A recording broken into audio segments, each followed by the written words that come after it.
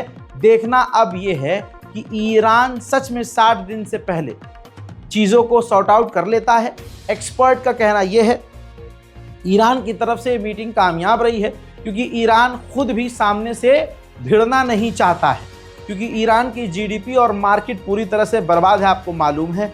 और अगर जैसे रूस और अमेरिका के रिश्ते बेहद ख़राब थे, लेकिन डोनाल्ड ट्रंप ने पुतिन से बातचीत करके बहुत चीज़ें सही कर ली, ऐसे ही ईरान के साथ भी अगर डोनाल्ड ट्रंप ने अपने टकराव को कम कर लिया तो इसमें ईरान का एक तरफा मोटा फ़ायदा हो सकता है। लेकिन बात करें तेहरान टाइम्स के ऑफिशियल अखबार की, तो ये देख लीजिए, उसने ये खबर छापी है कि अमेरिका बातचीत में रोड़ा डाल रहा है, अमेरिका हमारी शर्तों से डिसएग्री हो रहा है और बातचीत को ख़राब करने की कोशिश कर रहा है। तो यानी आप जानते हैं कुत्ते की दुम सीधी नहीं हो सकती, ये भी बात जेन्युइन है कि ट्रंप पर भरोसा करना बेवकूफ़ी है। ट्रंप जब अपनों का सगा नहीं हुआ तो ईरान का क्या होगा। ये तो ईरान की मिसाइलें हैं और अमेरिका और इजराइल का डर है कि भाई कहीं ईरान के पास सच में परमाणु ऑलरेडी ना हो, हम यहाँ पर हमला करने की बात करें और हमला करने, उधर ईरान परमाणु मिसाइलें दागने की शुरुआत कर दे तो दिन में तारे दिख जाएंगे। इस वजह से ट्रंप ने बातचीत कर भी ली है, लेकिन अंदर ही अंदर ये भी बातें सामने आ रही हैं कि ट्रंप खुद ही जैसे गाज़ा के और इजराइल के डील को खुद नेतन्याहू ने ख़राब किया, इसी तरह से ये भी इनपुट्स आ रहे हैं कि अमेरिका और ईरान की अच्छी बातचीत को ट्रंप की गवर्नमेंट जो है ख़राब कर रही है। अब जैसा मैंने आपसे पहले ही अर्ज़ किया कि इजराइल चाहता ही नहीं है कि बातचीत हो, बातचीत चाहता ही नहीं है कि अमेरिका और ईरान बात कर लें। अब देखिए, इजराइल का टीवी चैनल चीख चीख कर कह रहा है कि अगर अमेरिका ने बातचीत ईरान से की और ज़रा सी भी बातचीत ईरान और अमेरिका की कामयाब होती है तो यह हमारे लिए अच्छी बात और अच्छी खबर नहीं है। नेतन्याहू के मुंह पर तमाचा तभी लग गया था जब नेतन्याहू खुद गया था डोनाल्ड ट्रंप को भड़काने के लिए और ट्रंप ने बात नहीं मानी नेतन्याहू की। अब इजराइल का अखबार क्या लिख रहा है देख लीजिए ज़रा, तवज्जो चाहूँगा। इजराइल के अखबार ने लिखा है कि जहां हम हमला करने की बात कर रहे हैं वहां एक तरफ डोनाल्ड ट्रंप धमकी देता है ईरान को और फिर दूसरी तरफ बात भी कर रहा है, यानी डोनाल्ड ट्रंप का पक्ष क्लियर नहीं है। अब इजराइल की गवर्नमेंट को अपने ही दम पर ईरान पर बमबारी करने की तैयारी करनी चाहिए, चाहे ट्रंप साथ दे चाहे ना दे। यानी 100 की सीधी ये कि इजराइल अब ये चाह रहा है, वहाँ बातें ये चल रही हैं कि अमेरिका तो साथ देगा या नहीं देगा, लेकिन हमें अपने ही दम पर अपनी ही ताकत पर भरोसा कर ईरान पर बमबारी कर देनी चाहिए। एक अब इसके बाद बड़ी खबर, अमेरिका के सबसे बड़े अखबारों का एक अखबार द न्यूयॉर्क टाइम्स की कॉरेस्पॉन्डेंस कह रही हैं कि नहीं ऐसा लगता है कि डोनाल्ड ट्रंप की गवर्नमेंट ईरान से ऐसा कुछ कहेगी कि आप अपना पूरा न्यूक्लियर पावर प्लांट बंद कर दो, आप अपना न्यूक्लियर जो प्लान है वो पूरा बंद कर दो। ऐसा ट्रंप सरकार मांग फिलहाल नहीं कर रही है और आगे भी नहीं करेगी। हजरात, यहाँ पर मैं आपको क्लियर कर दूं, जो न्यूक्लियर पावर प्लांट है वो ज़रूरी नहीं होता है कि वो परमाणु मिसाइल बनाने के लिए किया जाए उसका इस्तेमाल। न्यूक्लियर पावर प्लांट बिजली उत्पादक चीज़ों के लिए और कई तरह की चीज़ों के लिए इस्तेमाल किया जाता है। मिसाइल ही सिर्फ उससे या परमाणु बम ही उससे नहीं बनता है। तो अब हो सकता है अमेरिका ये कह दे कि भाई ठीक है, आप उतना न्यूक्लियर पावर प्लांट बनाओ और यूज़ करो जो आपके सिविलियंस के लिए ज़रूरी हो, जनता के हक के लिए ज़रूरी हो, उनकी बिजली पानी और ये सब चीज़ों के लिए। लेकिन इजराइल किसी भी तरह से ये चाहता ही नहीं है कि 1% भी ईरान न्यूक्लियर पावर प्लांट को आगे बढ़ाए और उसका कोई न्यूक्लियर पावर प्लांट चालू हो। क्योंकि अगर ऐसा होता है तो इजराइल को डर ये है, पहली बात तो इजराइल अभी खैबर नहीं भूला है ना। अब आगे आते हैं, इजराइल को डर ये है कि कहीं ऐसा ना हो कि civilians power plant, nuclear power plant के नाम पर ईरान उसको ऐसे ही विस्तार करता रहे। लेकिन एक्सपर्ट ये कह रहे हैं कि डोनाल्ड ट्रंप सामने से तो बहुत सख्त ईरान के लिए नजर आ रहे हैं, लेकिन अंदर ही अंदर कई सारे लूप होल खोल रहे हैं कि भाई बड़ी आराम से बिना ईरान से भिड़े जो है कोई हल निकल जाए और हमारी इज्जत भी बच जाए। हजरात, अगली मीटिंग अमेरिका और ईरान की 19 अप्रैल को होने वाली है।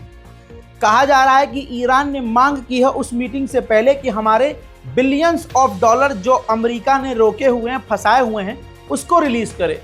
उधर अमेरिका ने मांग करी है कि तेजी से आप जो परमाणु संयंत्र बढ़ा रहे हो, तेजी से जो प्रोडक्शन आप कर रहे हो यूरेनियम का, उसको थोड़ा स्लो डाउन करो।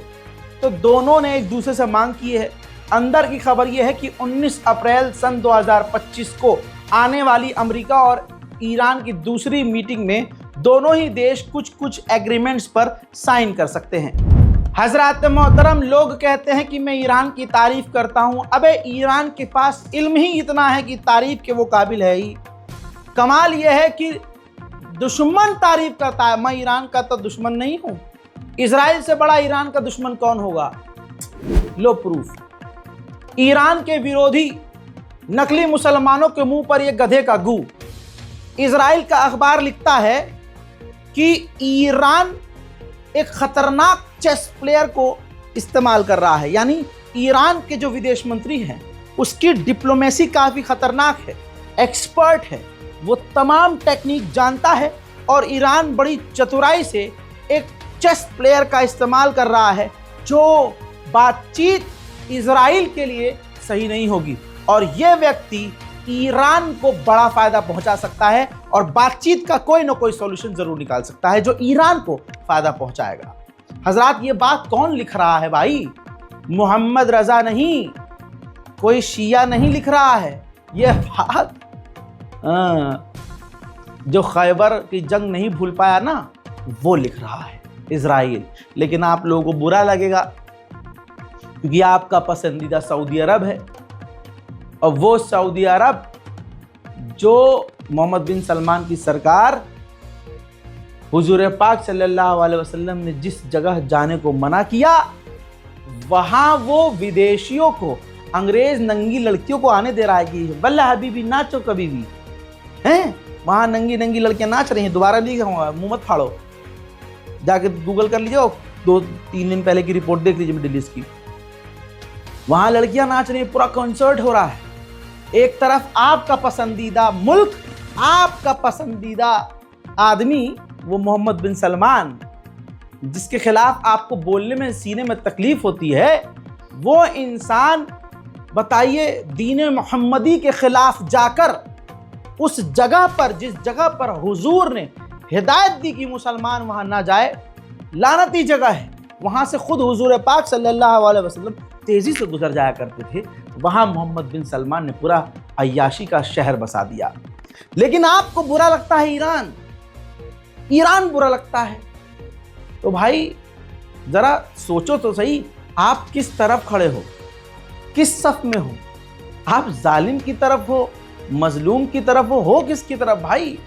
आप सऊदी वाले मुसलमान हो या ईरान जैसे मुसलमान? अब ईरान जैसे मुसलमान का मतलब ये शिया ना ना ना ना, ईरान जैसे पक्के मुसलमान। कह दिया सो कह दिया, इजराइल से दोस्ती नहीं सो नहीं। अमेरिका ने उधर कई देशों के लोगों पर पाबंदी लगाई है जो ईरान से इनडायरेक्ट वे में तेल खरीद रहे थे और ईरान को फायदा पहुंचा रहे थे, जिसमें भारत के भी 2 नागरिक हैं, बिजनेसमैन हैं, जो ईरान से इनडायरेक्ट तरीके से तेल खरीद रहे थे। हालांकि इसमें यूएई, बहरीन और भी देश के लोग और बिजनेसमैन शामिल हैं जिन पर भी अमेरिका ने पाबंदी लगाई है क्योंकि वो भी ईरान से तेल ले रहे थे। अमेरिकन एनर्जी सेक्रेटरी ने ऐलान किया है कि हम जब चाहे ईरान के तेल भंडार को बेकार कर सकते हैं और ईरान का जो तेल एक्सपोर्ट है वो पूरी तरह से बंद कर सकते हैं। वहीं यूरोपीय यूनियन ने 9 ईरानी लोगों पर पाबंदी, 9 ऑफिशियल ईरानियों पर पाबंदी लगाई है यूरोपीय यूनियन का कहना यह है कि ईरान के अंदर यूरोप के लोगों को ईरान गिरफ्तार कर रहा था धोखे से और इल्जाम लगा के। बॉर्डर पर ईरान के और ईरान के आसपास जो है आतंकवाद बढ़ चुका है। तस्वीर आपके सामने, बॉर्डर के ईरानी बॉर्डर पर तैनात ईरान के 2 जवान आतंकी हमलों में मारे गए, जिनका फ्यूनरल आपकी स्क्रीन पर है। हजरात, ईरान के हेड ऑफ एटॉमिक ऑर्गेनाइजेशन यानी परमाणु और न्यूक्लियर जो कंपनियां हैं, जो वहां इंडस्ट्री है, उसके हेड हैं। उन्होंने कहा कि वेस्टर्न देश बर्दाश्त नहीं कर सकते कि हमारे पास यूरेनियम का भंडार है। जो खुद यूरेनियम बनाए जा रहे हैं, बढ़ाए जा रहे हैं, वो हमें और हमारी इस यूरेनियम की ताकत को देखकर बर्दाश्त नहीं कर पा रहे हैं। अहमियत इन